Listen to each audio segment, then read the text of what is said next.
Sky News is reporting the migrants in the Caravan are preparing to march to the U.S. border within hours. And they plan to beg and plead for asylum and mercy. So what is the White House plan on all this?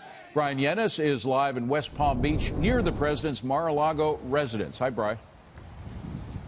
Hi, David. Well, look, rumors about the Caravan rushing the border have been rampant for weeks now. And earlier this week, for instance, the San Ysidro boarding crossing, one of the busiest along the border, closed some northern-bound lanes because of these rumors that some of these immigrants in this Caravan were going to rush the border. Nonetheless, Sky News is reporting that there is talk that some of these 6,000 members of the Caravan are thinking about heading towards the border this weekend. Why this weekend? Well, a federal judge issued a temporary restraining order on the executive order that the Trump administration put in, saying that all of these immigrants that wanted to apply for asylum must go to a legal border crossing. Well, a judge nixed that temporarily, at least, and so now the thought is that perhaps some of these immigrants are going to make their way to the border. Troops have been deployed to the border. Some 5,900 of them have been putting concertina wire, that razor wire, and erecting barriers along the border. They are there to support the Border Patrol if they ever get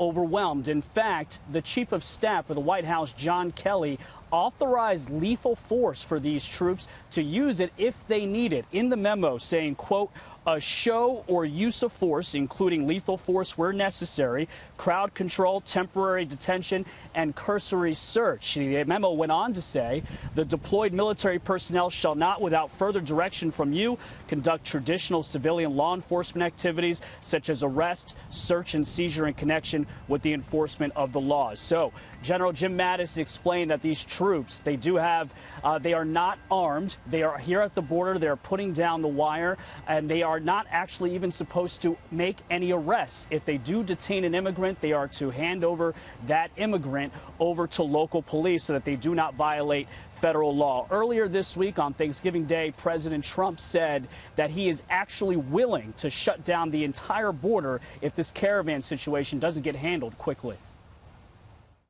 It gets to a level where we are going to lose control or where people are going to start getting hurt, we will close entry into the country for a period of time until we can get it under control. The whole border, I mean the whole border. And Mexico will not be able to sell their cars into the United States, where they make so many cars at great benefit to them.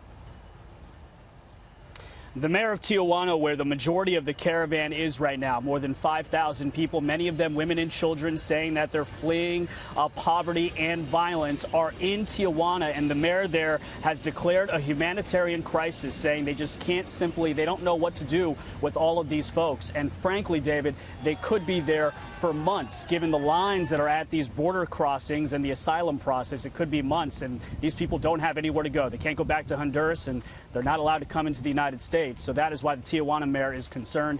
And finally, David, all of this has prompted the president to say he's willing to perhaps shut down the government if they don't give him that $5 billion that he's been asking for that border wall. We've heard him make this threat multiple times this year. We'll see if it comes through. Brian Yennis in Florida with the president. Brian, thank you very much.